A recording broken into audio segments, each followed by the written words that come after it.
Wait a minute. Hello, people. Good afternoon. Something is going on.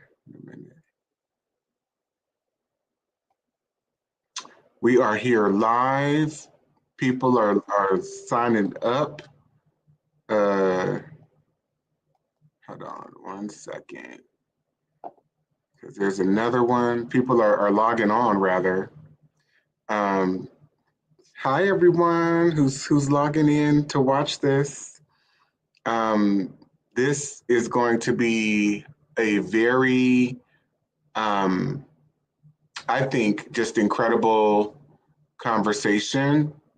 But I need to just give me a second, y'all. We are about getting it started, getting it going. But navigating Black love and life in white America. And I'll just say, this topic came about as or in regard to just multiple ongoing conversations that I have in my circles with different friend groups. And, we were just having some very intense conversations about the reality of trying to exist within, a very oppressive environment here in white America, having to navigate all of these systems, all of these institutions, um, cultural damage where that is a result of Black people being positioned as like a derogatory race of people or group of people, and how all of that causes and produces a strain um, on all of our relationships, parenting, parenting relationships between children, but in spousal relationships between people, whether they are heterosexual and or gay, or bi or whatever. But the reality is that we're not able to love freely without the disruption and the intrusion of having to navigate white systems. And I'm talking about something as simple as belonging to and participating within the confines of an exploitative system and an exploitative culture, whereby you have people at the top who, through whether it's their familial positionality and or they've been networked in, they've been networked into these powerful positions whereby they are getting rich and maintaining their wealth by exploiting other people. And so we have to understand that existing within a white, capitalistic power structure that uses people as widgets to make money, perpetuate the economic success of this country, as well as to maintain power. We have to understand what that then does to the people who make up the culture, and specifically where Black people are concerned. We've never known love as Black people in America without trauma. And so we're going to explore a multitude of different issues as I see them and topics. And I've asked some very beautiful individuals to join me today. One being my dear sister, Jessica Brown, who's on, she has and I'm just sharing this, some accolades, a master's in public health and also a master's in social work. So she just does a lot of work in some very important areas. And as someone who specializes in clinical care, it was very important to have her voice as well as a few others. So there are some other Black women who will be signing on to join me momentarily, and you'll see them pop up too. So without further ado, I just wanted to introduce my dear sister, Jessica Brown, and just have her speak a few words to all of you. Yeah. Yeah, thank you, Dante. I just appreciate, of course, being here. We were here together last time talking about my experience in trying to navigate the health system when it comes to advocating for my children. And so we're back again. This topic definitely interests me because it is very dear to my heart. I think as Black people, we desire to be in relationships with each other, whether that's platonic or romantic. And there's a lot of discussions online about what Black women need to do, what Black men need to do. But none of those discussions provide the foundation of how our relationships have always been broken up by white supremacy culture, broken up and surveilled. So I think it's important to really understand that foundation so that we can have grace and love for each other.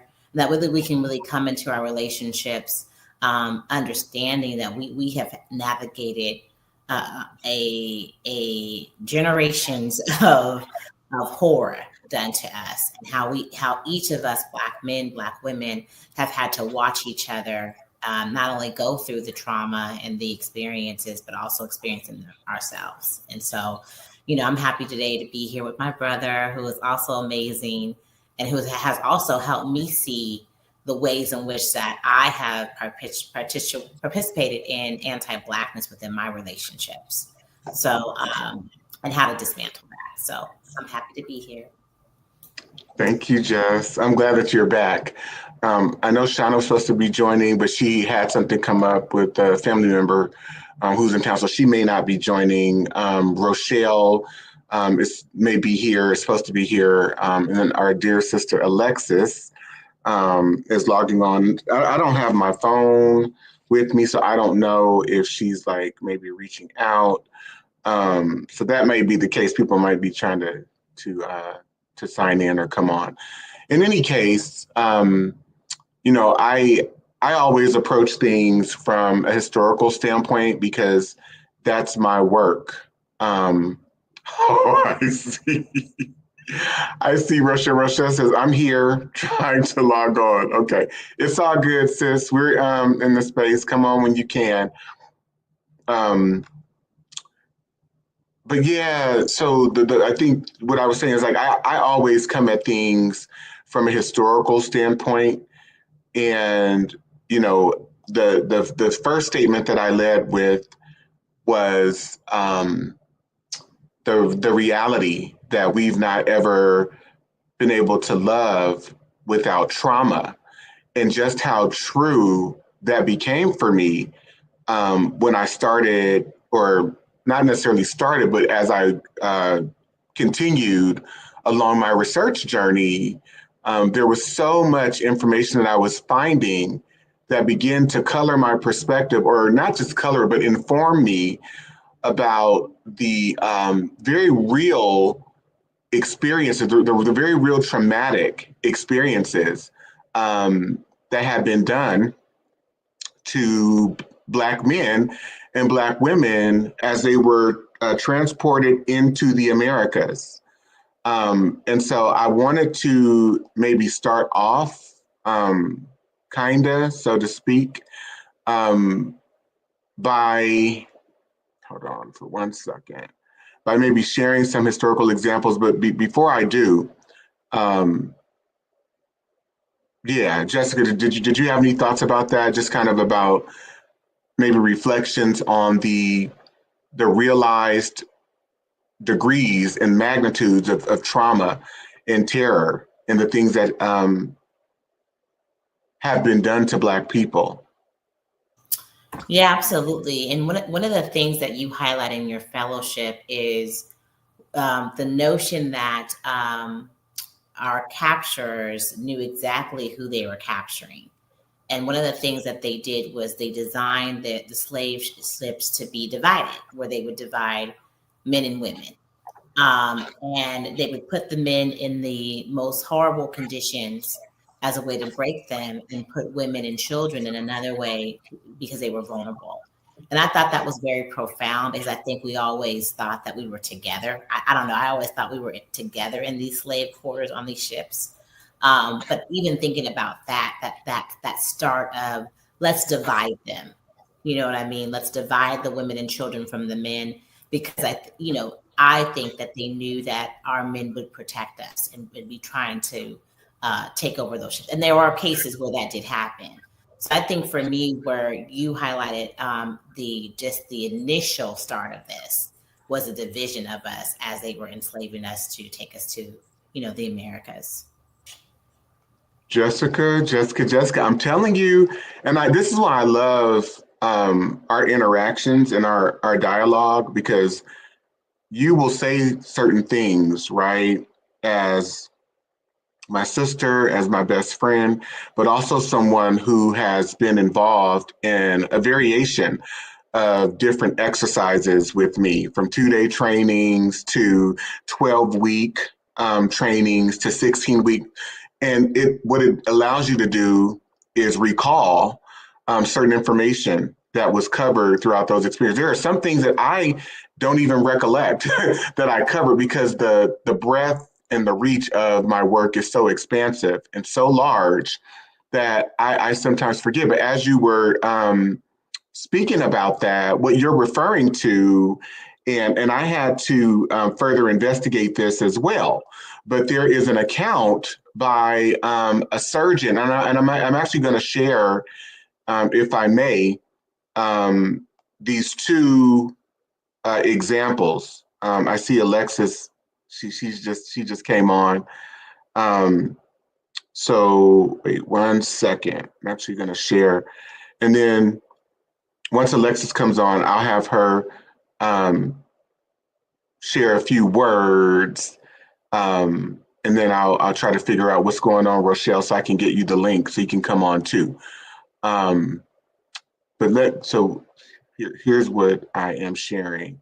Well, you know what? Let me add Alexis before I share this. I sent Rochelle the link, so Rochelle just checking for her email from me, because I sent you the link. Oh, you did? Okay, thank you, Jess. Thank you. Hello, dear sister. Hi, everyone. Can you hear me? Yes. That's good. They can hear the queen. So, not this one, but no. So Alexis, is joining us, and she is someone who is profoundly special to me. She's another one of my sisters that I met along this journey.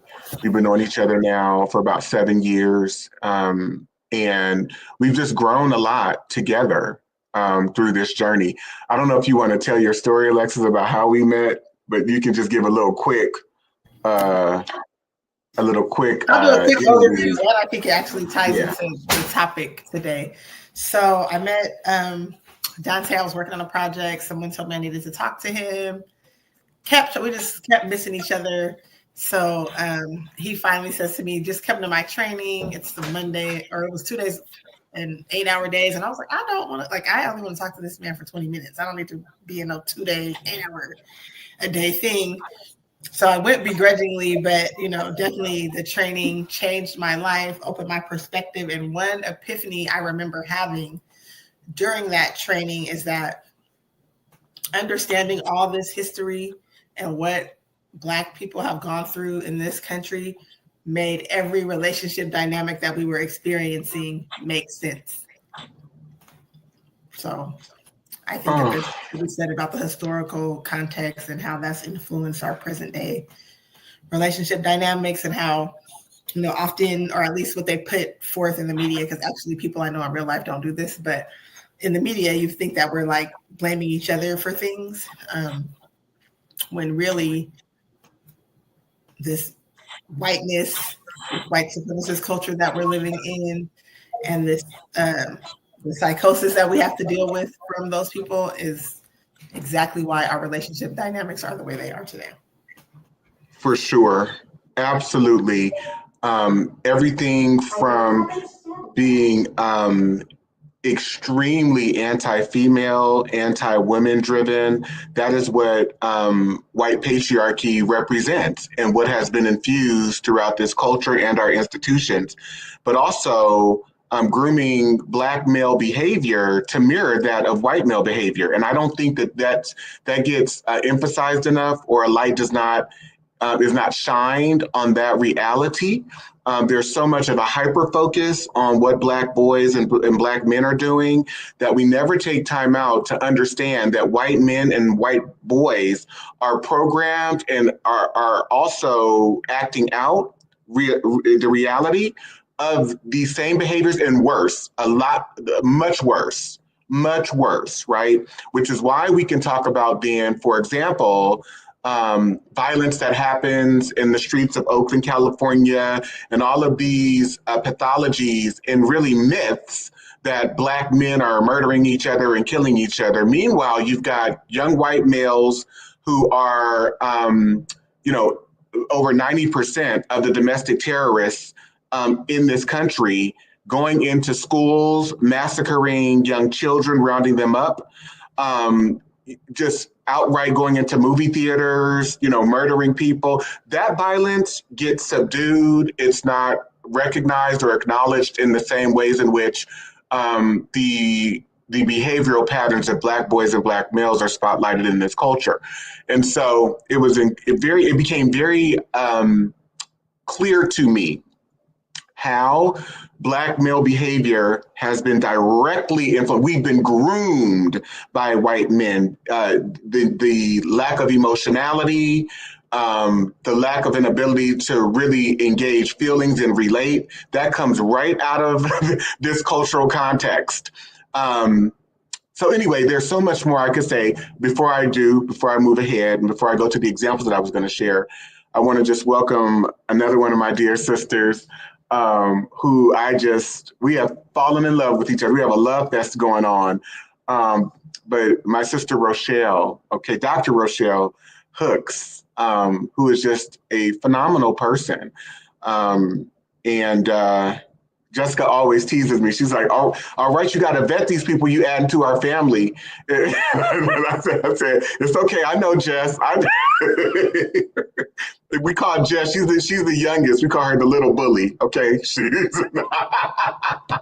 I'm just joking. Okay, Rochelle. So yeah, please introduce yourself." Absolutely. Thank you. I met Dante, as many people have, on his journey at a conference, and what he said absolutely resonated with me. From the title of his workshop, I was immediately drawn. And, usually when you go to conferences, you kind of sit in the back. I sat in the front of the front. So I was just drawn to him and what you said. And ever since, it's been a love relationship. You have, like I said, over and over again, you've opened my eyes to ways that I too, like Jessica was saying, was practicing anti-Blackness and didn't even realize it, putting value on things that was not very valuable, and just getting closer to whiteness. And you have helped me begin my journey in healing myself and working with my family, just to have better outcomes, better expectations, and not stress about things that I don't need to be stressing about. So thank you. Absolutely. And I just so appreciate you and Jessica for acknowledging what you said about like working through your own process and being on this journey, because it's the same for me. Yes, I'm doing this work. Yes, I've written books, but I am on a continuous journey to better understand these dynamics, how they function in my life, how they function in my family, the larger Black community. And so I've said, and I will say again here, that I am on a journey to recover from anti-Blackness and white supremacy, because I recognize it and see it so clearly in all of us. The example that I was going to go to, though, that Jessica made me reflect on, came from information that I initially learned when I took a trip to Baltimore. I took a trip to Baltimore, Maryland, specifically with the intent to visit a museum there, which is called the Blacks in Wax Museum. And upon going to that museum, I located, and I'm going to share with you, just a lot of pictures, a lot of information that I was able to collect. And they have a depiction in that museum of a slave ship and some other information. And so I'm going to share some of the pictures from the slave ship. Well, I'll actually start with some, to give you all kind of the full experience, with some photos of Elmina Castle, which is located in Ghana. So here we go. And I'm going to read the passages that Jessica was referencing.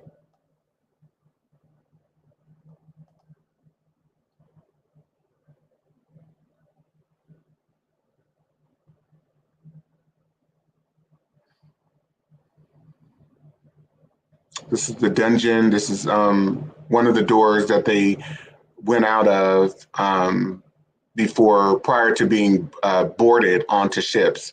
And they said that this room would be packed so high, they'd be squished in this room together so badly that there was a number of people, dozens, that did not make it, that would not make it, that would die because they had to defecate together. They, urinated. There was just what we think about as unsanitary. Multiply that times 1 million or infinitely. And so you have people who are being specifically targeted, who are agriculturalists, who are landowners, who are mathematical geniuses, who are scholars, professors that are being targeted through force and kidnapped and pillaged and forced to enter into a cultural context that they are not just unfamiliar with, but from the onset of becoming a captive of either an African person that is engaged in trafficking in humans, or a European person that is engaged in the same operations. It is a traumatic experience. And then you're put aboard a ship. This is a depiction of the Daphne, where you have no associates. Your family is not there. Like, most of the people are unrecognizable, and you're trying to make sense of what's happening to you. So the experience is very traumatic. There's a movie about this too. It's titled after the song "Amazing Grace" because Captain John Newton, he wrote that song, but he's talking about how full the ships are with bodies, and how, ever so often they wake up to find that there are many people who have died because of the unsanitary conditions, and they were, as we know, throwing them overboard.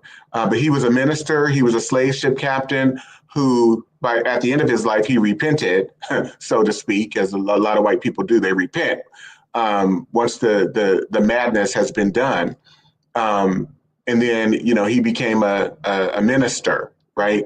So he's also the author of the song "Amazing Grace" as well. But to Jessica's recollection, right, and these are some pictures from the Black and Wax Museum. I shared these pictures, and I also shared some additional information that I collected along my journey. And so we can see here just kind of people being beheaded, people stacked along the shelves, the aisles, it has been written by many, many different accounts of how the slave voyages were. So this account by a surgeon by the name of Alexander Falconbridge, he says, on the slave ship, the quarters for the Black women are always below the rooms of the officers and crew, separate from the Black men. Sailors and officers are permitted to indulge their passion among them at pleasure, and sometimes are guilty of brutal excesses that would disgrace human nature. And so when I saw this depiction, it riveted me, because to Jessica's point, I had not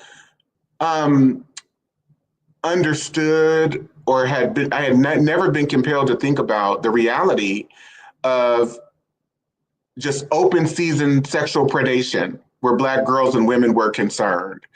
And so this account says, this is from the department, the archives from France, 1777, Captain List was worse than his crew members in taking advantage of the defenseless female slaves. Felipe List pushed his brutality to the point of violating a little Negro girl of 8 to 10 years whose mouth he closed to prevent her from screaming. So how then can people who are going through this type of tragic abuse and it not ever being fully interrogated, engaged, and them not feeling any protection, how does that make for being able to be healthy or in a space where you're able to be in relationship with anyone, or you're able to be healthily available psychologically and emotionally to parent that child that you're having, to be in other supportive and healthy relationships with other Black women? I mean, these experiences inform every area and aspect of our lives. And so I'd like to get, your thoughts on what I just shared.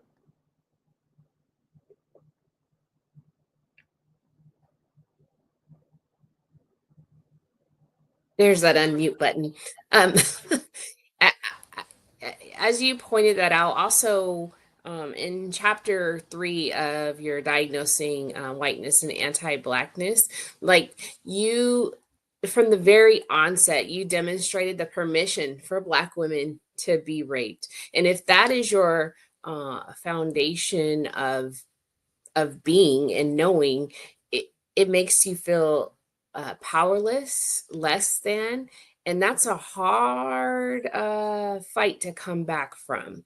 In one of the particular story you pointed out, even though it was not on the slave ship, but even after slavery, the one particular story, that horrific story about Reese Taylor, when she knew who the rapists were, but there was still no recourse, and her husband wasn't even able to protect her. So it continues to manifest not only with women, but beyond the women. So that's to me it's very challenging to have a normalcy after that type of treatment.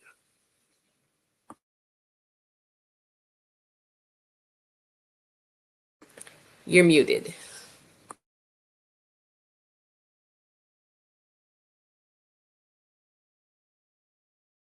Sorry, y'all. I'm over here getting some other stuff together too. But I was saying, I agree. I agree wholeheartedly. And I thank you for sharing that perspective. And then I called in Jessica. Yeah, I mean, it's I have so many thoughts on it because, it's extremely traumatic to hear. And then that's just us coming over here, right? Then when we get here, we have these breeding plantations that I don't think a lot of people know about, because they don't show us that. They show us the cotton fields. They don't show us the plantations where they were forcing Black men to rape Black women and Black girls in order to continue to breed us, right? And so when I'm thinking about this, the horrors of it and how it's been kind of socialized and normalized, to Rochelle's point, that evilness and dysfunction and predatory behavior has been socialized into us. So when we hear about the sex trafficking of young girls, when we hear about the sex trafficking of young boys, I don't think we are connecting that to our iteration of being here, the inception of being here, and what we've experienced as a people, and that epigenetics that continues. Just real quickly, when I first had my daughter, I kept having visions of someone taking her, of these white people coming into my home and taking my daughter for crying so loud. And I don't even know why I had that, right? But as I'm looking more into just the ways that this is passed down to us, where it's embedded in our DNA, it could have been that this was an ancestor of mine who experienced that, right? Of course. And so I'm feeling that very deeply. And it's hard for me to even think about being in that time, because I have a young daughter, and seeing some white person, some adult male, just be able to take her whenever he wanted to. And I don't think, as we talk about our relationship with each other, that we consider that sexual trauma that has been both put on Black men and Black women enough. We don't talk about how that leads to even our sexual addiction or even our sexual trauma, because we've never had ownerships of our bodies. And I think that has to, in these discussions about how we have better relationships, that has to come in. that's not so far removed from us. Some of our grandmothers and grandfathers experienced rape and sexual abuse. Some of us experienced sexual abuse and rape. And so, that's this country's orientation. And that's how they see, Black women and Black girls, but also that's how they see women in general here. It just happens on us because there's this narrative that we do not have ownership and our humanization is not applied to us. But it really that seeing those images, Dante, really, it brings a point home of how these things have been embedded in us and they've been socialized and normalized into us as we're witnessing this. Agreed, absolutely. And I want to hit on another piece, but I'll do it out after I bring you in, Alexis, because y'all know y'all will say one thing and it will trigger me to go. So Jessica, you said a lot, and I want to come back to something that you just pointed out. Alexis? I agree with everything that's been said. And just, adding on to that dynamic. So there's the sexual trauma and the piece of like your body's not yours and anybody can come in and do whatever they want at any time. But I think the other side of it is that also at that time, right, the way society was set up, women didn't work, men protected women, whatever, right? They are putting the message forth that these men cannot protect you. And they're letting the man know that too, right? We will make it so that you're able to protect. So then we fast forward to today where we're still trying to fit into these white supremacist ideals of the man provides and protects. And it's been set up for, in general, right, our men not to be able to provide or protect. So then we're over here, oh, he's not doing this and he's not doing that, right? So it just back to the point that understanding all this history just makes everything that we experience today make so much sense. And I think even the way that we're looking at each other for partnership, right? Obviously I'm generalizing, but he got to protect and provide. She got to be able to, do these sexual things in this way and cook and clean and all that stuff, right? So just that even like what we're looking for, not looking at character and value and morals, but like, are you checking these things off on a list, right? Yeah, you're talking about the sociocultural programming, the way that we've been programmed in terms of what we value, the things that we deem important within the confines of a toxic culture, because the toxic culture has made these things important. And so for young boys and men, emotions become unimportant. You are seen as weak if you're able to engage your emotions. And then you've got the power structure that then incentivizes, for example, Black men. Let's just talk about the rap industry. You have a power structure. It's not the Black men that's doing this, right?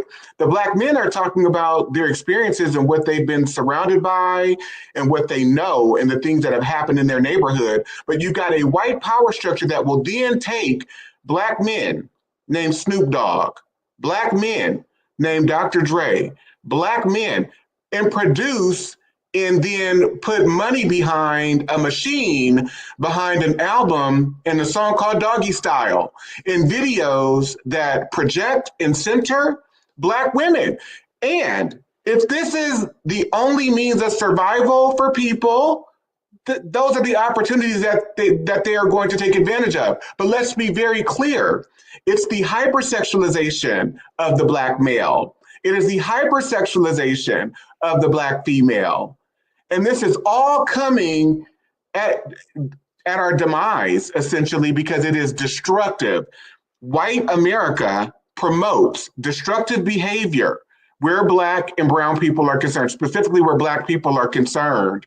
And so we have to understand then the politics of hypersexualization and the economics of hypersexualization. Because going back to Rochelle's point, going back to Jessica's point, the sub-institution, or I would say the co-institution of that of slavery that never gets named, is the implementation of legalized and customized rape culture, legalized pedophilia. These are legal, political, and economic institutions in America. And to understand the reality of it, I'm also going to share an additional piece that hardly ever gets highlighted. Give me 1 second. And then I'd love to bring you back in too, Jessica, and then Alexis, and then you too, Rochelle. But looking at, for example, the age of consent, the historical age of consent and marriage for girls. So we can see here that in England, back in the 13th century, the year 1275, they established that the age of consent for girls upon marriage is 12 years old. That law, under the English power structure, then the American US power structure, remains in effect until roughly the 1890s. 1880s, 1890s, the US culture has adopted that. By 1920, the age of consent, after the white women started this reform movement, by 1920, the age of consent was roughly 16 years old across the board in most states. But you have a culture of predation. So English common law, which heavily influenced the early legal framework of the United States, established the age of consent for marriage and sexual relations. Under common law, the age of consent for marriage and sexual activity was set at 12 years old for girls and 14 years old for boys. This standard was widely adopted in colonial America and persisted well into the 19th century. So you could be betrothed, engaged at age 10. At age 10, and it was questionable whether, if a young girl had been assaulted, being above the age of 10 years old, at or above the age of 10 years old, it was questioned whether or not it was actually rape, because they believed that by age 10, young girls could consent. Thoughts?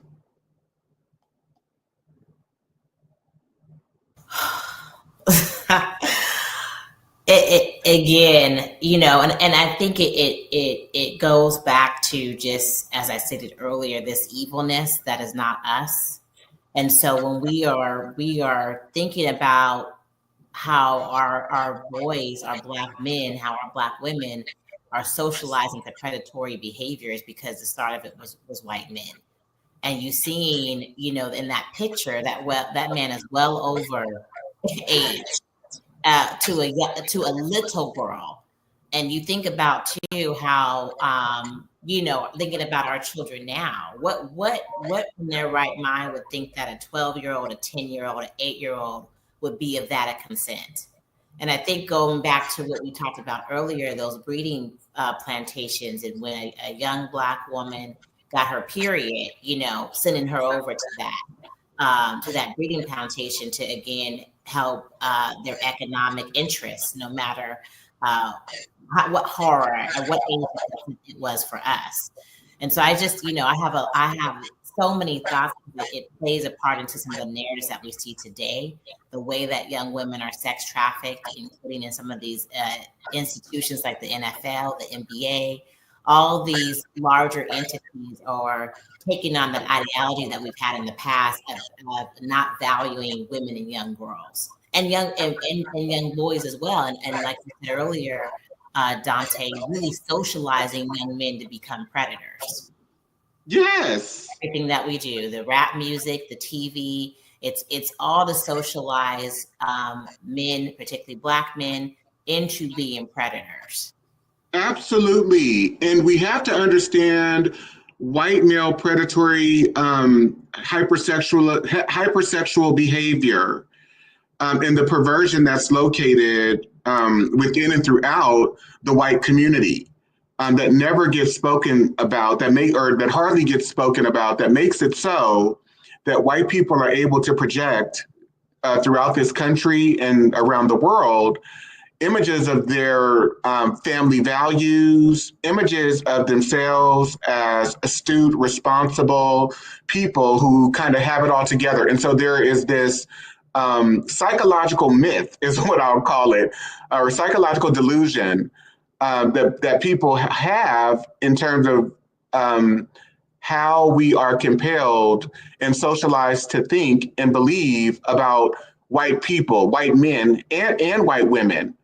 We're not compelled or programmed to see them as hypersexual beings, as predators, as all of these things. But to Jessica's point, we have to understand that historically into the present, they have shaped rather and designed all of these realities that we see before our eyes today. And so if ever, whenever there is a question about or an observation about what Black women are doing or what Black men or boys are doing, we must understand that white men are responsible. And that is what my book lays bare.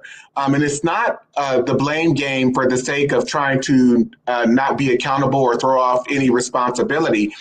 It is to put forth a set of facts that actually prove what I'm saying. It's not my opinion at all. You can see it, for example, and I'll just share some images before I bring you in, Alexis, or some examples. And I've shared some of these previously, but I'm sharing them for the sake of our talk today. In 1662, you've got in this law, this ruling rather, in Virginia by the General Assembly or the House of Burgesses and the Grand Assembly that saw this case, but they ruled that the heredity of slavery as a legal condition, as a legal identity or class of a person would be confined to the uteruses and the vaginas of Black women. In this one ruling, they said, you know what? We're not going to hold white men accountable, the white men who are raping these women accountable and fathering these babies, because we don't want the white males implicated at all. And we need to ensure, both for political, economic, and cultural purposes, and Dr. Frances Cress Welsing, also to ensure that we are not genetically annihilated, we need to ensure that white men are not implicated as they are widely raping these Black women. And so they say that the identity of the child is now going to be transferred to that of the mother, the Black woman. So the white men no longer have to take responsibility. They're not implicated in the rapes of these women. That goes unacknowledged from this point on, legally unrecognizable. They're not implicated in parenting the children. They can have they can commit as many rapes as possible, leave as many children around as possible, and there's no responsibility. And this becomes very important, everyone, because I want you to think about what message this is sending to Black boys and Black men about how you treat and regard Black women and girls. How do you also respond to when you father a child? You see before you a whole culture of people just going about raping Black women, raping Indigenous women, raping white women, even their wives, but they're leaving a multitude of children around throughout the colonies and throughout the states. And Black men are being groomed and socialized to also commit these predatory acts where Black girls and women are concerned. So how then does this shape the interrelations between the groups? Because even if I'm a mother, if I'm birthing children, I may not be able to fully embrace my male child because so much trauma has happened to me. And then that male child is socialized to think of me, his sisters, and as Jezebel, as this, as that. It is so incredibly complicated. So Alexis and then Rochelle. I just, going back to your, when you were taking us through the law and when the ages of consent started to change, I would say that probably only happened on the books, because I think even in current climate, you will still see adult males approaching young girls. I think, as I'm not going to speak for the other women on the panel, but I'm pretty sure we share an experience of being underage and being approached by adult males, even as young as 11, 12. And then online, you see all the, if she's 18, then I'm doing this. And it's like 18-year-olds are still in high school, so it's like if she's 18, then that means you don't have a problem if she was 17, right? Or if she was 16. So I think that we still see it. It's not on the books anymore, but we still see it in the culture of like, this is what if I want to do this to any woman or girl, I can. That age really doesn't matter to people. And that, it's on the books because I think of other things we have in society now where you got to go to school to a certain age. You got to do those types of things have kind of started to influence that age of consent. But I just think it's awful that it's still a current day, present dynamic. And then I also wanted to touch on, Jessica had brought up like tying the connection to human trafficking. And I think that often when people hear human trafficking, they think of women coming from other countries, particularly like Asian countries. But I know they did a study. I don't know if this is true across the US, but I know they did a study like in the Bay Area, and it's actually Black girls that are being the most trafficked, Black girls out of the foster care system, right? And so it's like, there's just so many levels and layers of even how we're ending up there, right? It's true. Connecting all these things. To your point though too, Alexis, in this for example, and not that we're going to stay here, but the age of consent conversation, if you have an age of consent, go with me, standards being set by men about how girls and women's bodies work or should work, and the age by which they should be able to be fully mature, fully adult, like all of these standards are being set by men. Do we even know if 18 is the proper age by which that somebody should be considered an adult who is female, right? But you all have not ever had that agency to even set the standards that determine when you should or may be ready. Yeah, and I think, Alexis, you brought up a good point when we were talking before about how teen pregnancy has gone down because of the age of consent going up, and that just shows, how this predatory behavior of the lowering of the age of consent, how these teenage moms were being impregnated by older men, right? And I think, Dante, just real quick, what you really brought up to me is that we have suffered through a cognitive distortion when it comes to white people's morality. And so being in a situation where we are thinking that these people hold the moral compass when they really have, as you look at all the laws, created a system of, human trafficking, sex trafficking, predatory behavior, rape and genocide culture. We have been in a delusion thinking that is a normal standard and that is part of how our cultural influences, right? Not tying it back to what we've been socialized into participating in. Right. Or that like the nature of epigenetics is not true or persistent in the white community. And we know that it is. And I think that's another important conversation, because how can the people who structured and participated in human trafficking to create the gross domestic product, the GDP for this country, and make it as rich of a country as it is, right? And a power player, and those same people who set up institutions of rape culture, economically, politically, and legally, as well as pedophilia, how can these people then somehow be the moral standard or set the moral standard? And or when did they change their tune? Was it when they created the porn industry and magazines that showcased and featured women as hypersexualized figures? Was it when they started creating the movie industry and movies about people going out and committing murders and perpetuating the violence? When did the nature of the psychology of white people and the people that have developed and who run these institutions, when did that change?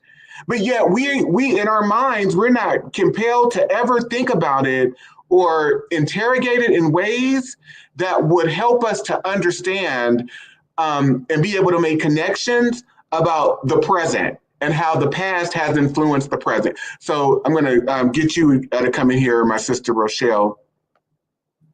Yeah, thank you.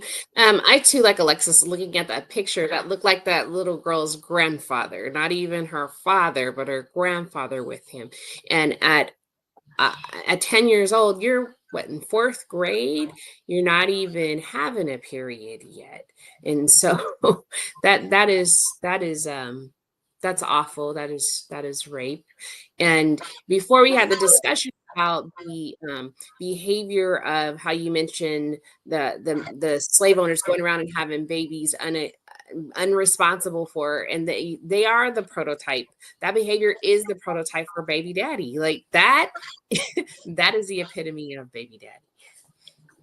Absolutely, Rochelle. And I'm going to go this because last week when we were going through the book review, I shared kind of this example, and I talked about how it really opened my eyes so much more. But this is from Harriet Jacobs' book, Incidents in the Life of a Slave Girl.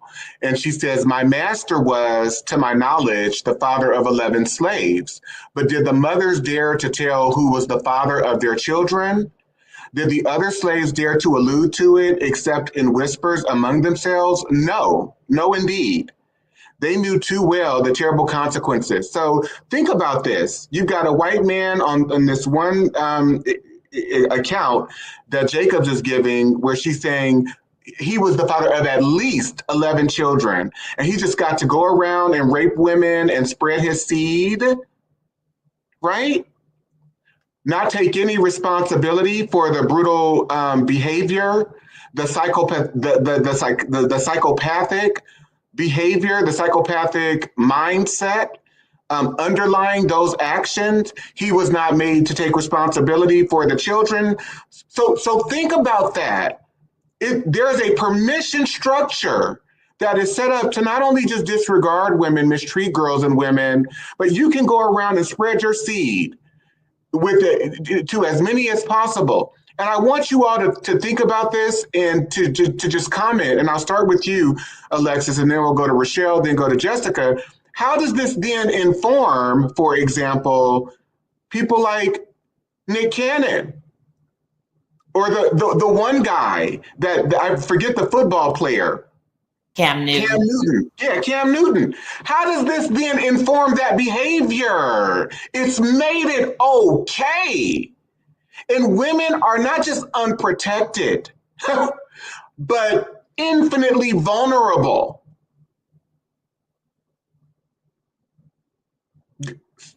I like the point that you're helping to bring to the table, because I think often we know because of anti-Blackness, people can look at the behaviors of Black people and make it about them or us, right?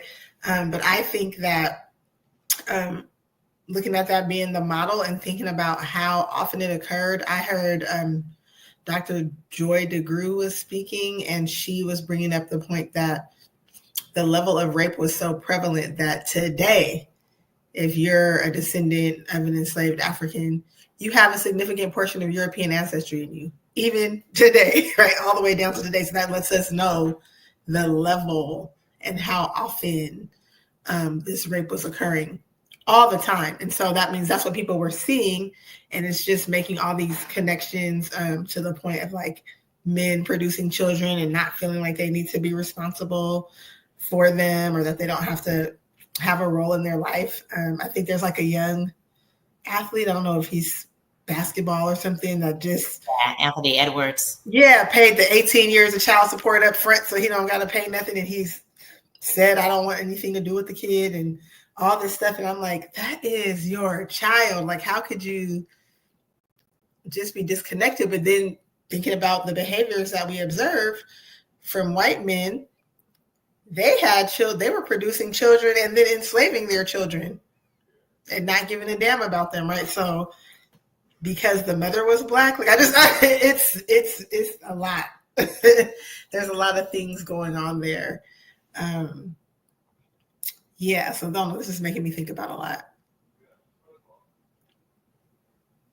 Yeah, Alexis, I agree, and we too have that same psychosis, and that's why we need help too. And I do appreciate the through line, because yes, Dante, you're talking about historical events and tying it to today, which to me is extremely important. So we can see that these behaviors haven't changed. We haven't gotten well. We haven't recognized it. And Alexis, I agree with you. It's not just looking at what happened, but what's been happening, what's supporting it to continue to happen in this way. And I as you showed, Nick Cannon, he also needs help. It's not just about finances. That's not what it takes to raise children. It's your time, it's your energy, it's their guidance. So right. we need help too. And I think in those examples, they are severely misguided. I know Nick Cannon tries to tie his fathering of multiple children to how we were in Africa. And I think that is a misrepresentation of what it meant for us we were intentional parents. While there might have been polygamy, there was also monogamy. There was also, but those communities did things from a very intentional place of community and raising children. That's not what we're socialized to do here. And Alexis, I thought that was a brilliant point that you made. We've seen white men discard and detach from their children, even put them in slavery. So yes, we were forced to be socialized to detach. And a lot of our Black men, giving their lack of power in that situation or lack of humanity for that as well, did not have the power to protect and build an emotional attachment to their children. And they just pass that on to what we're seeing today. The other thing I think too, what I think is even more is very predacious about Cam Newton and Nick Cannon is, and Cam Newton just said this on one of his podcasts, how he purposely goes after women's souls. And so he uses a tactic of manipulation and sociopathness to get women to put their guard down, to give them their all in order to take their souls. And I don't even think he realizes how much that is rooted in anti-Blackness and white supremacy culture. He thinks that's rooted in his ego and being the definition of a man, right? And that's right. And we saw another clip too of a man saying, I don't like you as a woman. I just want to have sex with you, but I don't want to tell you that because then you won't give me the sex. And so I think Black men have to reconcile with their socialization of hating women, because a lot of it comes from the hate of women, and that not just your relationship with their mothers, because that is also real, but also the cultural standard of hating women and devaluing them and also discarding women and young girls. Absolutely, Jessica, because I want to amplify that point that you made when you quoted what he said, because what he specifically amplified was that he used the term collect. He likes to collect women's souls. But specifically, here's the part that I thought was sociopathic. He says, particularly women who are with other people. So he's intentionally targeting women who are in relationships. And he says he delights in, and it feels really good for when he goes around collecting women's souls when they belong to someone else. So he's not even just talking about women who are available. It's almost like a sport, or it is a sport to him. And that is what is so alarming, because you're talking about the denigration of women, the defilement of their bodies, and anyone wanting to throw an African reference in, or this is the way the Romans did it, who is to say that those playbooks were right either? And that's what we have to contend with, because we don't, we're not programmed to respect or accept or encourage women to go around and have as many partners as they can have, or as many husbands. It's not a double standard. It's a cruel programming whereby we have been programmed to expect and think that it is okay for males to go around and really just traffic themselves. But not only that, because within the framework, within the actual framework, the reality of that type of behavior, you're dealing with people who are not able to relate or connect and stay in one place. This is unstable behavior. These are unstable people. These people are not socialized in ways where they are even remotely ready to be, connected to anyone in a responsible way. And so again, I am not, and let me be very clear, this is not about talking about and isolating Black boys and men. No, this is about making connection into the ways in which we have been socialized and influenced by predators who are white males who have controlled everything about the cultural, institutional landscape in our society. That is what this is about, and how it then has impacted and shaped the nature of our love for each other, what we call love, which may not even be love, the way that it has shaped the ways in which we have been programmed to regard each other. And I'm going to get to the way that Black girls and women have been programmed to see Black men as well, because that is a very important part in this conversation. Because the version of Black men that you're in touch with is a version that's been corrupted by the people who have had total sovereignty and jurisdiction over what the Black male should be in American society. Anyone want to respond to that before I go to my next examples? Well, I appreciate you having the balance, because I do think that it is important to talk about how these dynamics impact both of us, and to hold us accountable for some of the toxicity that also, Black women can portray on young Black boys and men. Because I do think again, in these conversations that you might hear over the internet, none of the historical references are mentioned. It's all about what we're not doing with each other. And I think we have to really go back into how we have been brainwashed into seeing each other in order to really be able to hold us accountable. So I do appreciate you having space for both, because I think it's important in order for us to get to our liberation and healing, and to be able to love each other better. Absolutely. I just want to also just put out here, there are a host of courses that are on my website, which is danteking.com. And I put the link in the chat for those of you who are interested in maybe signing up for a course. I am doing a Black Academics boot camp in person on Saturday, July 19th in Oakland, California. So if anyone is in the area, or anyone wants to fly in and you're interested in attending, where we will go through an intensive that highlights a bunch more of this information over 8 to 9 hour period, please reach out through my website on the contact page. And someone will get back in touch with you about registering you for the Black Academics Bootcamp. Right now, I think I have about 10 more free open slots. If you want to attend and have your registration fee waived, you can go to the website. So there's that. And then I was going to go to, before I move on to how this has shaped how we see and view Black men, and also how it's shaped how Black men have been programmed and socialized to exist under the confines of a label called Black that was projected upon us for the purposes of our oppression. So I'm going to get to that in just a second. But what I wanted to highlight, because I talk about a number of cases in chapter 3, one being the Celia case. I also quote directly from the slave narratives, right? So, and this is what was important for me when I talk about the grooming. So I'm going to just share a few more examples from here. And this is from the book Slave Breeding. During the Great Depression, formerly enslaved African Americans shared their memories of Southern slavery with interviewers from the Works Progress Administration. Between 1936 and 1938, more than 2,000 former slaves from 17 states narrated their recollections of slavery.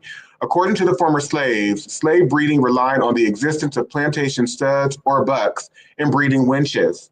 The language that some slaves used to represent coercive sexual acts was sensational, but it served an important narrative purpose. It reflected the moral depth or immoral depths that slaves believed white men and women had stooped to in order to keep them enslaved. Julia Malone, for example, remembered that her mother was a breeding wench. Think about that terminology. My mom's a breeding wench. That's her job. That's her full-time job. That's what she does. She claimed my mammy was a big woman. Peter Brown insisted that slave masters prized fast breeders. So now you get a prize because you're able to bear these children healthily at 8 months, maybe 7 months, but you're having them and they're surviving. So we're going to give you a trophy and or certificate. You might even get to eat a nice cooked meal inside of the house for a week. We're going to incentivize you.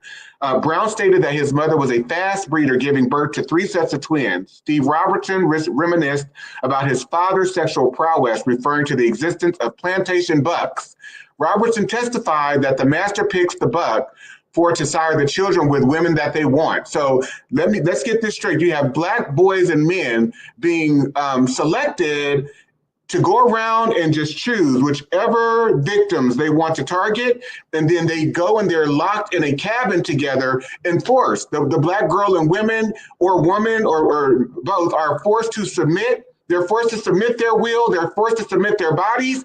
And these Black men are also forced to rape them.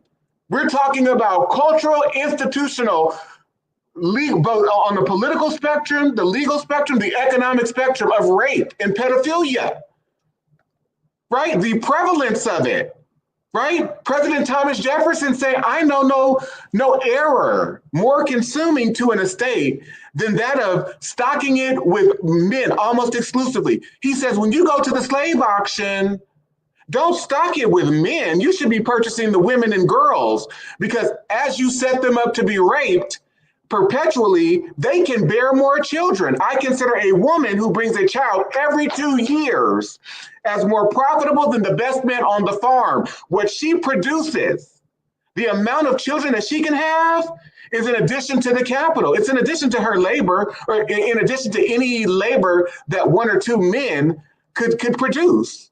That's where your riches are. That's where your interest should be.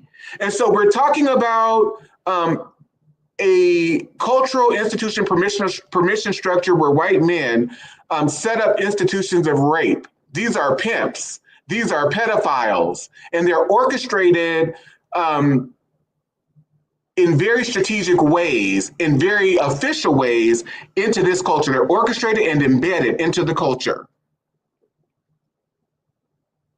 Rochelle, Alexis. Yeah, when you shared that before, you really turned my thought process upside down about how we revel and celebrate and how the President's Day and our founding forefathers. And you said, well, what if we said exactly what they were doing and who they were, and said, our forefathers were pedophiles, they were rapists, they were pimps, they were drug traffickers. That would spin the whole narrative in a quite different way. And I still feel like today we are still treated as a commodity, whether it's for our body, whether it's for our style, whether it's for you name it. I still feel like we're still a commodity. Absolutely. Everything is about commodifying. It's about, we are all commodities. That's all we are to the people who are in control of the institutions. Alexis? What was coming up for me as we were reading that narrative, just really like putting myself in that space and thinking, these men and women potentially like grew up together, right, as children. And then so now they even threw Dante in a room with Jessica, Alexis, and Rochelle and said, have kids. Like, so what did that do to the psyche, to the relationship, just all of that? And how is that influencing the interactions and relationships all the way up until today?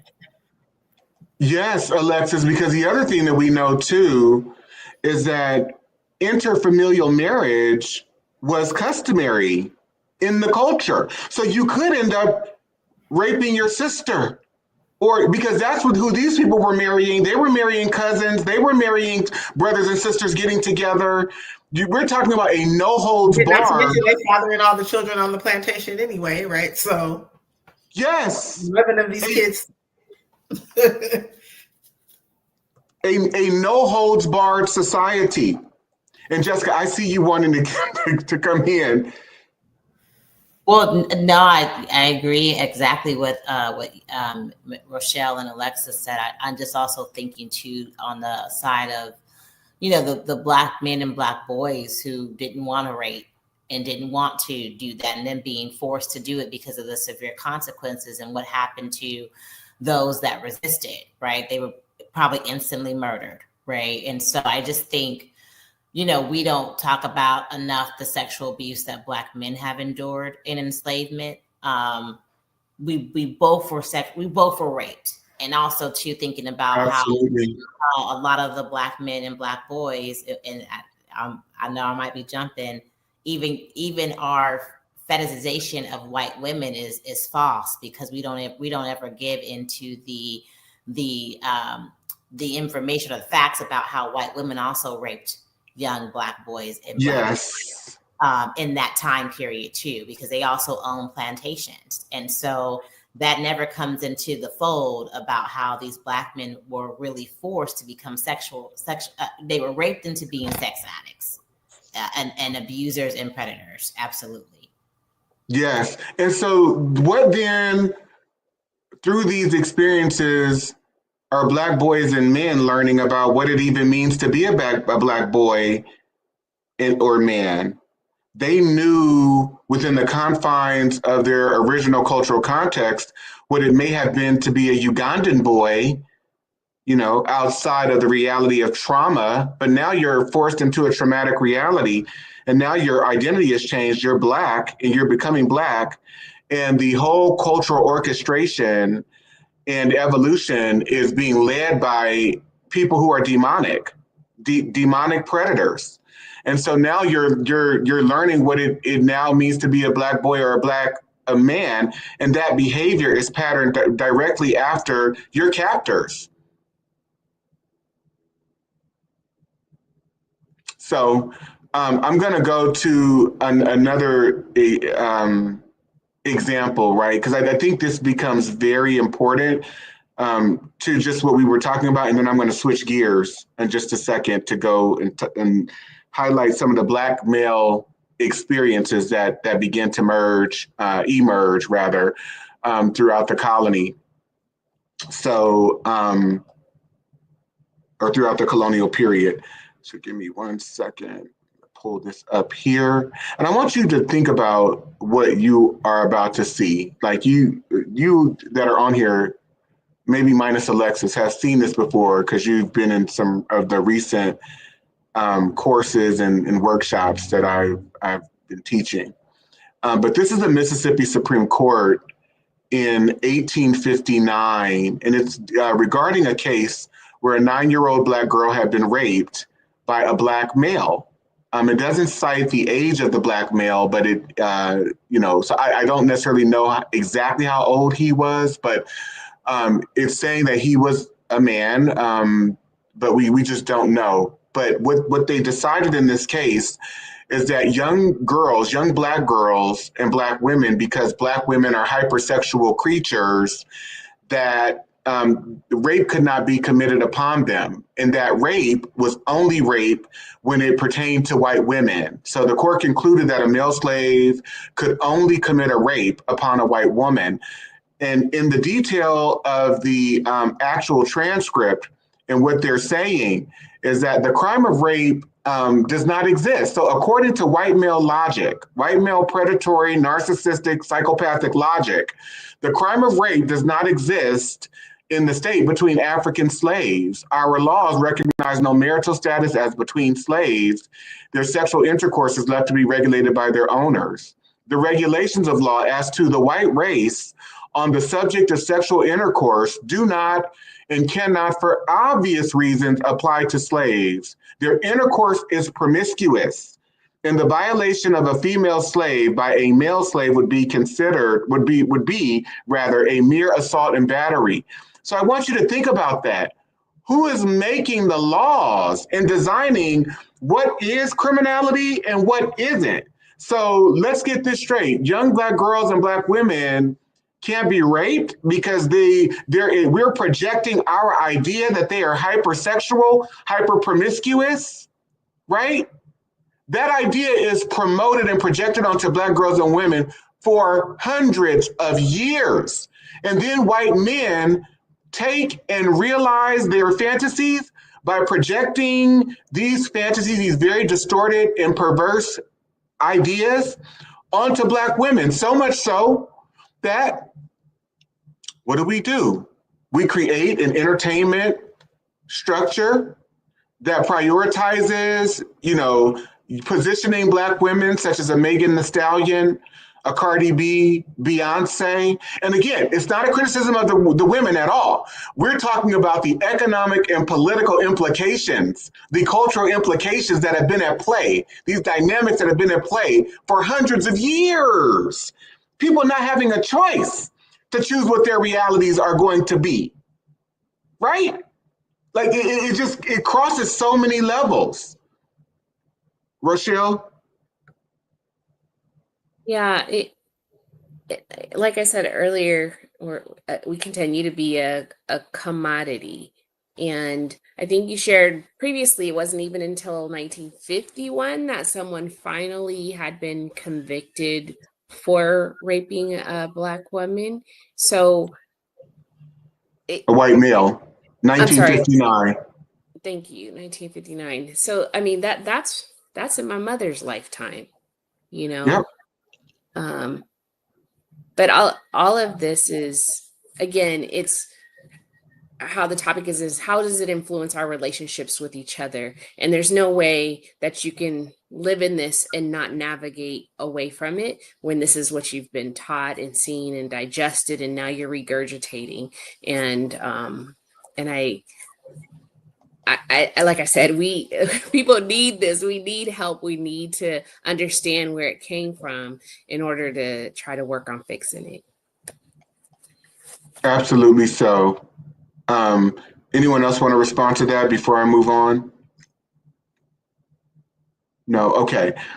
So I'm going to go back to the colony of Maryland, and this is 1664. Okay. And this kind of goes to your point, Alexis. So I'm going to ask that you comment first, because you made the point of how in our gender roles in the society, especially where heteronormative gender is concerned, that men are guided to be producers and providers. And that's kind of where our value is located or centered, right?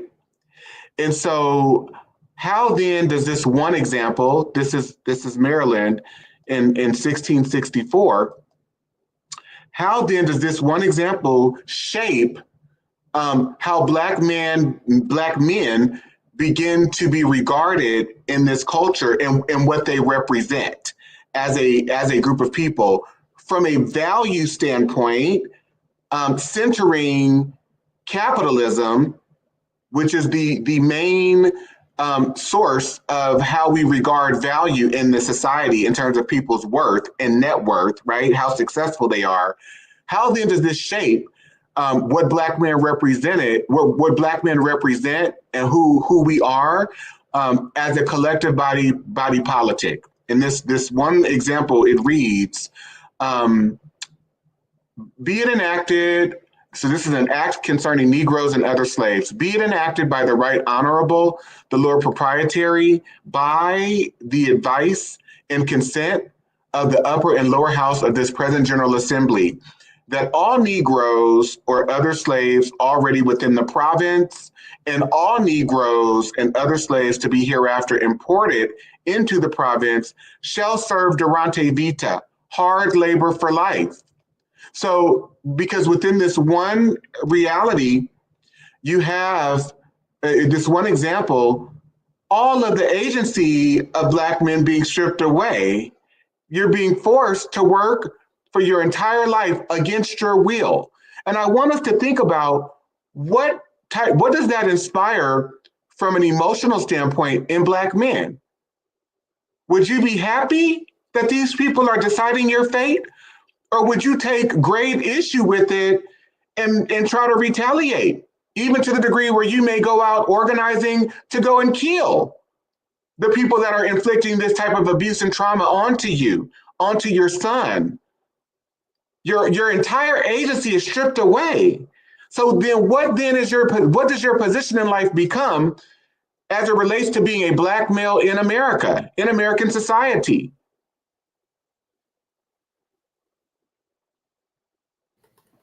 I'm like sitting with that and thinking about the emotional space.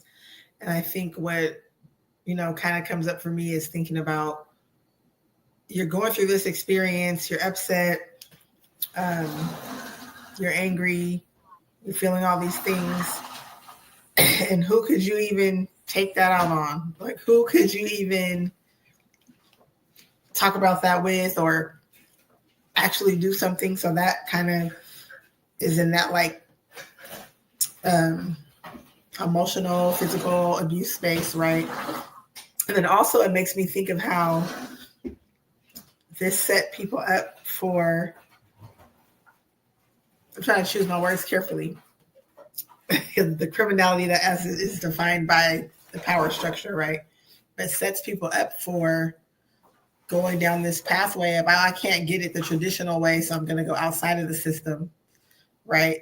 And generate money. And I think like, I often am thinking when I see like these young men that end up being in prison, I'm like, why was money so important that it was worth the risk of that, right? But I'm just thinking about how this set up all that dynamic that we see today. Like, I can't get it the traditional way. And the value that's placed on me is about my ability to have this thing. So I'm going to do whatever it takes to get it, even at the risk of being in prison for the rest of my life, where it doesn't even matter because at any point in time, you could decide that you want me to have that experience, right? Yes, and not even that, just that, Alexis, but I actually have to have resources in order to survive for myself. And that's even further magnified if I have children or if I'm taking care of my parents or having to contribute to my household. I know that that's a lot of the experiences of young Black children having to contribute to the household. So, of course, when you're going out and you're making choices to survive that you need to make in order to survive, because you understand very, very quickly as you grow up and develop in this culture that most of the opportunities that are on the table for other such men and boys are not on the table for me. And you realize it by looking at your surroundings, experiences that you have when you go to look for work or when you go to the store and people are disregarding you and mistreating you.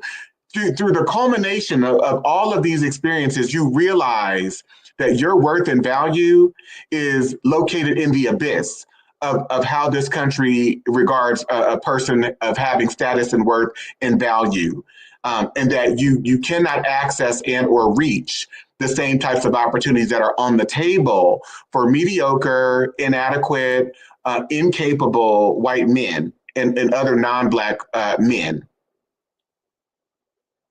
Jess, and then Rochelle. Yeah, and I think bringing that to now, right, it ties that only a Black man's value is through his work, right? And so you see this kind of notion about, Black men having to be, like Alexa said, be these providers. But how can you be a provider in a system of white supremacy culture? And if you're tying that to your worth, as Alexis was saying, then that worthlessness is transferred over into how you feel about Black women. And we've seen cases, where like in the 60s, or 50s, they talk about men coming home, Black men coming home and acting abuse on their wives because they've had to deal and navigate through white supremacy culture and suppress their anger because of the retaliation of being an empowered and confident Black men. So I think it just trickles down into, again, why our relationships could be so divisive and so hard and based off of trauma, because we're trying to navigate this very notion of the worth being tied to the work, even though the system is not going to allow Black people to only get so far. You also make me think, Jessica, when you say tying a man's worth to his economic earning, I also feel like the man's worth sometimes is tied to his sexual prowess, his sexual ability, unfortunately. And when you showed that the law about coming over here and serving, hard labor, and we talked about that at some point we became Black, but before we were Ghanaian and we were Ugandan and Nigerian, we weren't Black. And I can't imagine coming over here and you're stripped of that. You're losing all of your identity and your culture and your person. And now you're just lumped to come over here and work. And I can see how all of this culminates to who we are today and the struggles that we are having today. Absolutely. I was going to get there too, Rochelle, about the penis fetishization of Black men and the penis envy that white men have been preoccupied with forever. So much so that when you go back, for example, to Winthrop Jordan's book, White Over Black, he details in a very robust and stark manner these associations that were made between Black men and chimpanzees, and how Englishmen were writing about the genitals of Black men, the genitalia of Black men, and how large it was, and how they just couldn't believe they had never seen penises like this. And this is way back in the 15th and 16th centuries, before the English come and invade the North American continent. And how that then translated into, my bad. He's actually talking about the 17th century too, and the English being implicated, and how when they first came into contact with these Black men, this was a part of their observations. And so you can tell by the use of the Black male penis in this culture and the way that it's been manipulated and used to go out almost as a weapon, not almost, but as a weapon against girls and women. The Black male prototype, or our identity, and what supposedly represented in our identity, is that we too are hypersexual beings that can be used to be groomed into participating in rape and pedophilia, which again is being facilitated and engineered by white male leaders. Okay.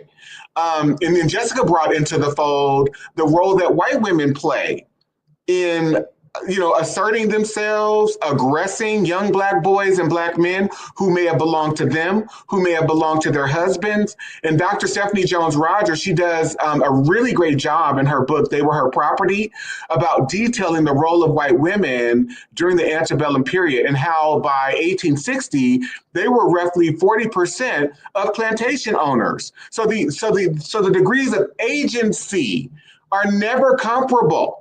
To the degree that even right now, when we look at interracial relationships where white women are concerned, their non-white partners, and specifically Black men, are disempowered because white women hold all the power and control in that relationship.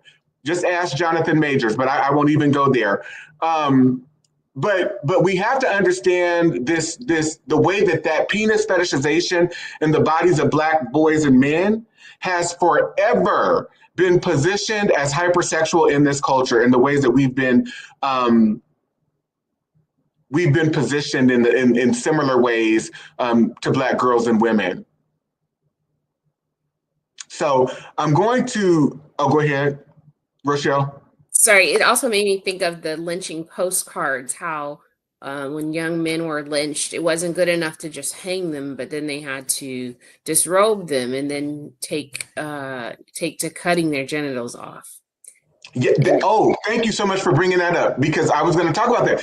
So, right, it's detailed there too. And I really appreciate and I'm thinking about my former professor and department chair, Dr. Barbara Page, because when I was at Cal State East Bay, we was in Cal State Hayward then, but she did a whole lecture on this, actually a series of lecture about the Black male penis fetishization and the ways in which they always went after our penises. Whenever they lynched us, they would cut them off and take them as souvenirs. And so you see this compulsory obsession living through that that reality, those circumstances. And I so appreciate you for bringing that up, Rochelle, because that was on my mind to mention, and it just kind of, I just skipped it. And so to Jessica's point, you have these dynamics, or Alexa, I think you might have alluded to this, being set up with about Black men. What does this inspire within the collective group of these males that are now called Black boys and Black men? Can we all agree that it may inspire some anger? Yeah. You're going to subject me to hard labor for life? You're going to subject me to watching you rape freely my sister, my mother, my daughter, and there's no way for us to respond with any political agency, with any type of agency or collective group power. There's no way for us to stop it. So yes, it inspires anger. And so do you know what white men do? Once these Black men are inspired to go to anger, they say, you know what? You can murder Black men with impunity. So whereas the only law enforced for the punishment of refractory servants resisting their master, mistress, or overseer cannot be inflicted upon Negroes because they are so stubborn that they are not taking freely or casually all of these acts of violence that we're committing onto their daughters, onto their mothers, onto them. We're even, in some cases, using their sons as sexual subjects. And because Black people are not lying down or taking this lying down, we're going to implement this law that says you can control them. We know that you have to use violent means. There's no other way to respond to this situation other than the use of violent means. Be it enacted and declared by this Grand Assembly if any slave resists his master or other by his master's order correcting him, and by the extremity of the correction, they're calling violence murder correction. By the extremity of the correction of the beatings and whipping, should chance to die, that his death should not be accounted a felony. But the master or that other person appointed by the master to punish him, to punish the Black man, be acquitted from molestation, since it cannot be presumed that premeditated malice, which alone makes murder a felony, should induce any man to destroy his own estate. So what happens then when Dante is being put in charge to chastise and then murder Elijah? How is that informing how I relate to this other Black male? I don't want to commit that violence onto him. I might even be in agreement with him. But in order to save my own life, in order to curry the favor of master or the mistress, I've now got to fall in line to commit abuse against this other Black male, onto the body of this other Black male. And what message then is that sending to young Black boys about how to be in relationship with each other? What message is that sending to other Black men? How and to what degree does this cause total disruption and dysfunction about what it means to be a collective group of people that are called Black boys, that are called Black men? What does this mean? How does this then relate to Black women? I can't even relate. I'm emotionally despondent and unavailable. Jessica. Yeah, and I what you're describing is our the ways in which we implement anti-Blackness on each other, and how it transmits into today's time. But to your point, what you always say, that this is not the fault of us. This is what we've been socialized into doing, not even socialized, forced into doing. Especially as you're saying, in order for me to survive, I have to kill my brother. I have to rape my sister in order for me to be here, right? This is not something where it's a choice or where it's a, just an ideology that we're taking on. This is something where the system was created in order for us to really perpetuate anti-Blackness on each other, especially with that casual killing act. Yes, Jessica. Mm-hmm. And now you're given the whip. Jessica, give Dante 30 lashes.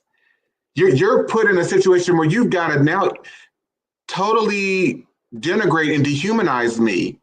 And in a cultural context where masculinity matters, unfortunately, you're now set up to emasculate me. Rochelle, and then Alexis. Yeah, I was just thinking, Jessica, how you said that the anti-blackness, and I'm just imagining if you have to do that to someone you love, who you live with, who you spend your time with, now they don't trust you. Now that relationship is broken. It, I just see it festering. Now I want to get you back because you did it to me, not thinking you were forced to do it by somebody else. Like the psychological warfare that creates, and the horrificness of it, because like you said, if it's somebody I'm with every day, working with, communing with, yeah. Yeah, and I think it also plays into the role. I'm thinking about, like, thinking in modern times now, right? We may not be whipping each other, but we damn sure are being anti-black in the workplace. We're not hiring each other. We're always trying to have white validation, white approval, and that approval is to be harmful and hard on other Black people. That's how we think we are going to, and that's not even think. That's how we get white validation. And that plays into, again, what we've experienced. But, I've seen this in the workplace where we are harder on each other, where we throw each other under the bus, where we believe that we can only be the only ones here. And if there's another Black person, I have to now, there is a effort to divide us from each other. Either it's by other white people or it's by other Black people who are trying to, again, get that white validation, who are addicted to the white supremacy culture. And also the programming, like you said, Jessica, the forced programming that we have received that makes it so that we don't even need an outside influence to come in. We've been programmed to be misogynistic, anti-Black, so that, I was sharing with you a few years ago, I started hearing many Black men make this comment about, why are Black women so angry, or Black women are a trip, and all of these projections, these very negative, hostile, derogatory projections that this society has cultivated where Black women are concerned. And I became alarmed because I'm like, which Black women are you in touch with? And what prism are you looking at them through? Because that's not my experience at all with Black women. But to not only that, the danger in generalizing and saying that a whole group of people represent this or are this way, it makes it so that you go into it with a derogatory impression or derogatory beliefs about these people. So you've already set yourself up to believe something that's not even there, or that may not even be there. And then the other piece of it too is, in understanding this history, it became vital to me in my journey as a Black man to understand not only the ways that Black women were unprotected, but that the ways that they were targeted. And so, should there be a righteous anger? Absolutely. Absolutely. Because these dynamics are in play, and they've been in play consistently. But the same with Black men. It made me open up my heart and my soul, the depths of my being, to come into an understanding, a renewed understanding of, whenever I see a Black man that may appear angry, it's righteous anger. These are not tropes, these are realities. And we have to validate and uplift and appreciate the righteous anger that Black women and men have, that we deserve to have, for everything that has been done to us and everything that continues to be done to us. Don't see that as a bad labeling. Any set of human beings, any people being subjected to the realities that and the circumstances that we've been subjected to, they would be angry too. And many of them would probably be trying to commit murders to get revenge. I mean, I am not promoting that or suggesting this on my platform, but I am saying that's the reality of the situation. So we have to have more empathy, more compassion, and understanding where Black emotionality is concerned, because we've never been given the type of support that any one person or any group of people would need in order to rebound from all of the traumatic inflictions and afflictions that we have suffered. I wanted to add in, all of this is making me think about the detachment that also had to happen for survival. So when I was thinking, like, how are the people doing this and what do they have to do to be able to hit my brother or rape my sister or whatever? It's the detachment, right? I feel like we often or all can lean into the understanding that enslaved women had to detach from their children because they could be gone at any moment, right? But the same thing had to happen for men who were forced to go to these breeding farms. They didn't even know when they never probably even laid eyes on the child, and they had to detach from that and be okay with that. So just thinking that, yes, there's programming and socialization, but there's also this detachment that at one point was for survival that we need to correct now, right? And that could be why I can't see your perspective, you can't see mine, because I have generations, epigenetics of detachment. And Alexis, you're making me think about those children that were taken and where Black men were present and they wanted to be fathers and be involved. To have a child taken away from you as a man, it sets you up to not want to love anyone or anything ever again at all. At all. And I think the women are forced to a degree because the child comes through your body. So that's a different experience. But if I'm a man and I'm having that happen to me, I've not gotten to father any of my children. I also saw them taken away and sold and all of these things happening to them. And I also could not participate in their rearing. I had one of the points that W.E.B. Du Bois makes in the book, Black Reconstruction in America, is that these Black adults had no control over their children. The masters had control. The mistresses had control. You couldn't even control your own family. And it just brings me to tears and total grief when I think about this, because there are so many ways that the Black male experience is misunderstood, and we have things projected onto us and about us, that we're mad and we're angry, we're this and that. Black men are doing the absolute best that they can, that we can, to survive this treachery. We can't, and oh my God. Jessica. Yeah, no, and I appreciate you both for saying that, because it's a detachment and a suppression of it, right? And having to do that in order to just survive. But I also think for Black women, I won't say this for Black women, for myself as a Black woman, and it might have even took me having a son, right? And being, I think I disconnected from what Black men were experiencing because I attached myself to white feminist validation, right? I attached myself to this white women feminist movement thinking, well, I'm accomplishing things, and why can't these Black men do it? They should be able to do what I'm doing, not understanding at all the ways in which that if you all breathe a certain way, you are labeled as aggressive and misogynistic. And that because of our alignment as Black women, for various complex reasons, attached ourselves to white feminism, we left you all behind in some sense.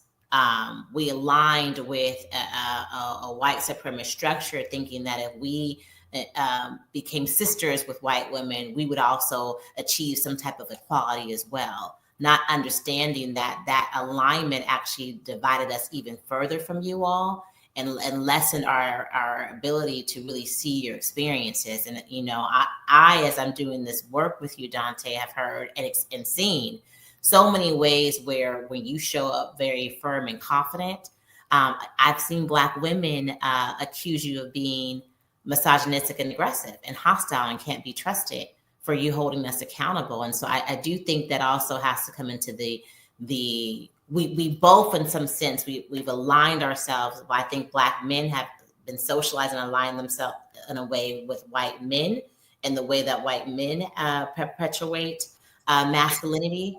And we align ourselves with white women in the way that they perpetuate white femininity, not understanding the nuances and the complexity of how our orientation is in this country. Black women are never going to be seen as feminine first. We are always going to be seen as Black. There's no way that our femininity looks different.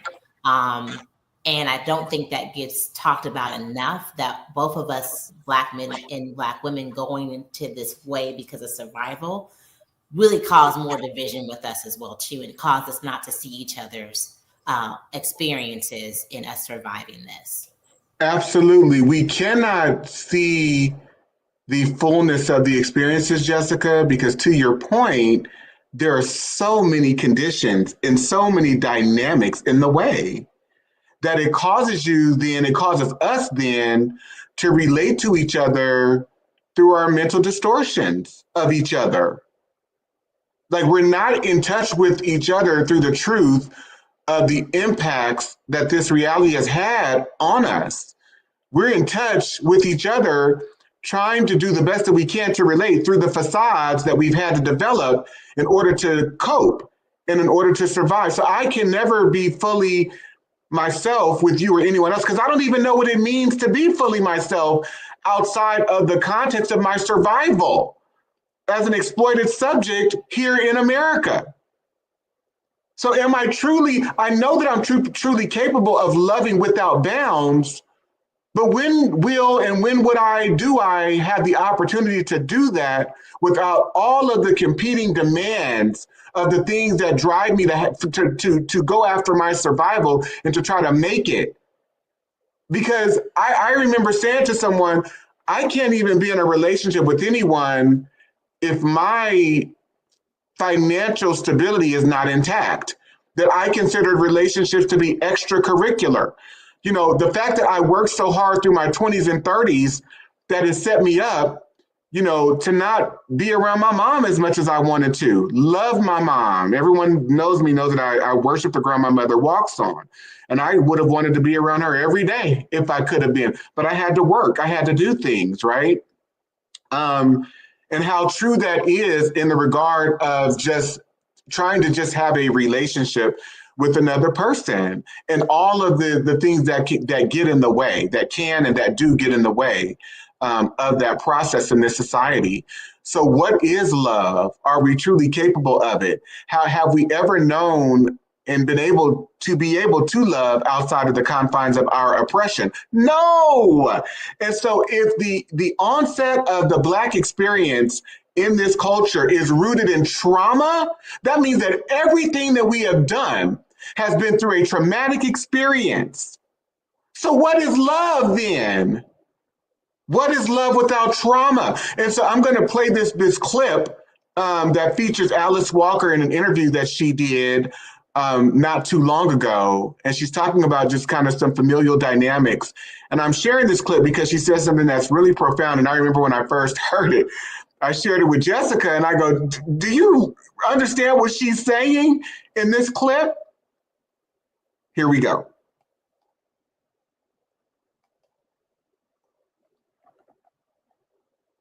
Oh, wait, it's not on. Okay, let me go back a bit.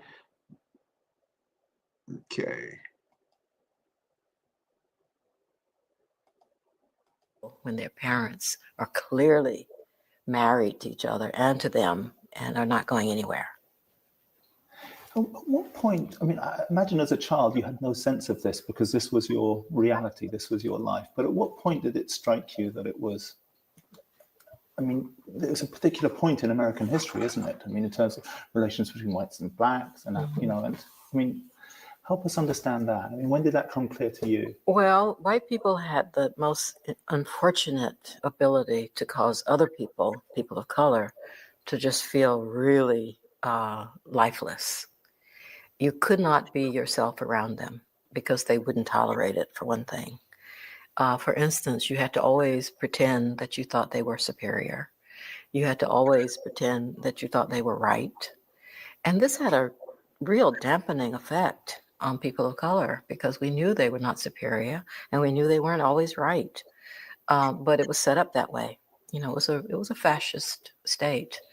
And the laws were enforced by terrorism, by beatings and lynchings and disappearances and rapes, and you know, and this had been going on for a few hundred years.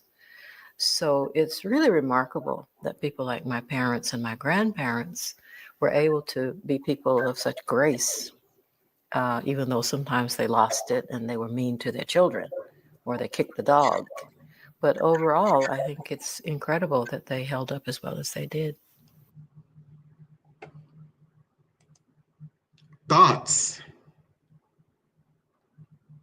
Well, yeah, I mean, I think for me, when you shared this first clip, I said, wow, even in that sentence, she said they were mean to the children and they kicked the dog, but they held it together and they had grace.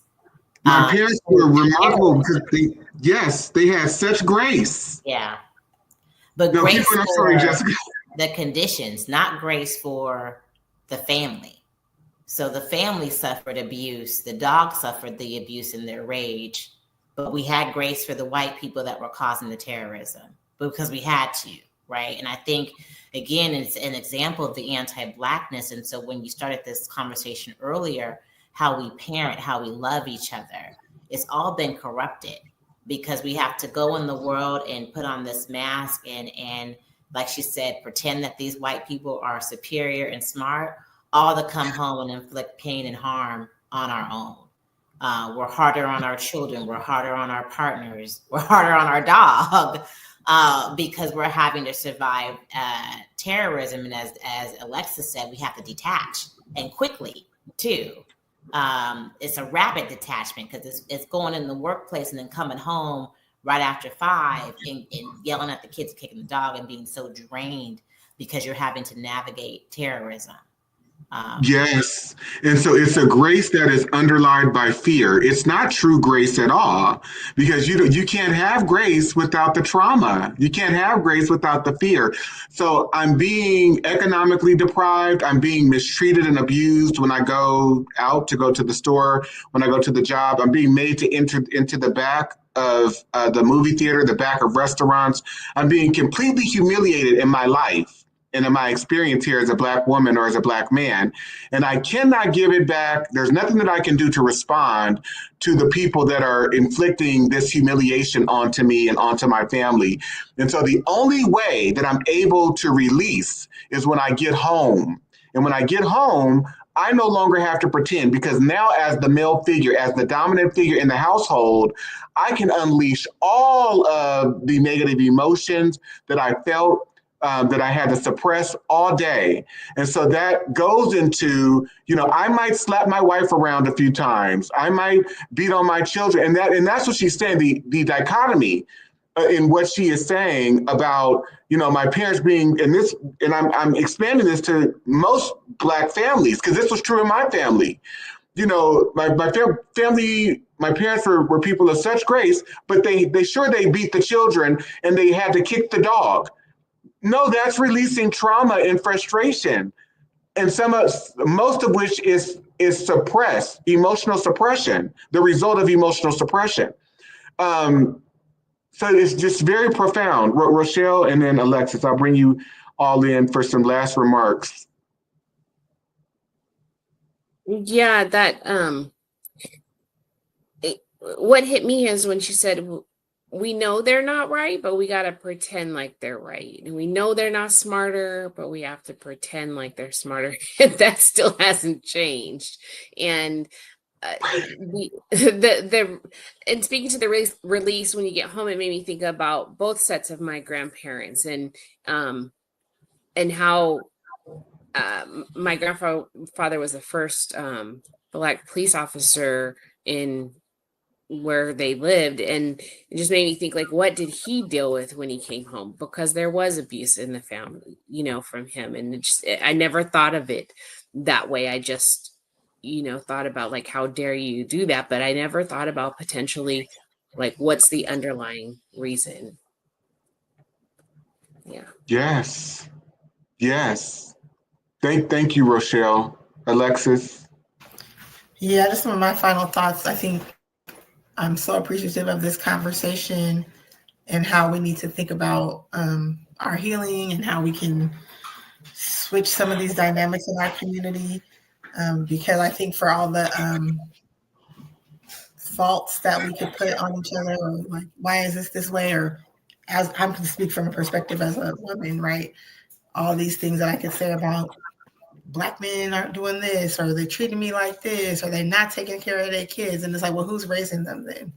Right. So it's like, where's the accountability for my part in this? Right. And just thinking about the example, like men come and oppress women, but women also oppress children. Right. So like, how do we change that from the beginning so that we can produce different members of society, people that don't have to live in these dynamics or hold on to this past that got us through this point for whatever reason, but now we have the awareness and the ability to make some changes. Absolutely. And I'll just say this too, and this is true for women and men. Please hold your sons and just stroke their faces and rub the back of their hair in their hair and tell them it is okay to cry. It is okay to not have it all together. I am here to be your comfort and your refuge.